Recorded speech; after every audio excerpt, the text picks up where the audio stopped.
मिठू है। बस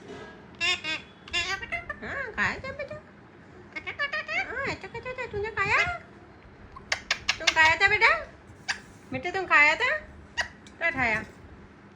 क्या खाया तूने? चिकन खाया? गंडा रोटी खाई अच्छा के? एप्पी खाई? एप्पल खाया? बटर मेलन खाया? दूसरा क्या खाया? जल्दी बोलो क्या खाया तुमने? हाँ कच्चा है, आगे कुछ नहीं आता? स्कूल नहीं गया तू? कुछ सीखा नहीं तू? टीचर ने कुछ सिखाया नहीं? हैं? टीचर ने कुछ सिखाया नहीं? खाली कच्चा जाता है? हाँ सो जाता है, ढोंग करता है।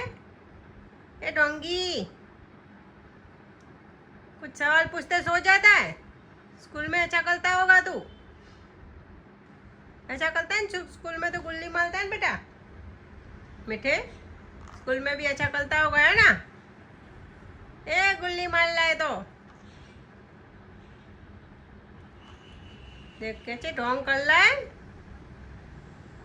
ढोंगी काली काली चोचा है।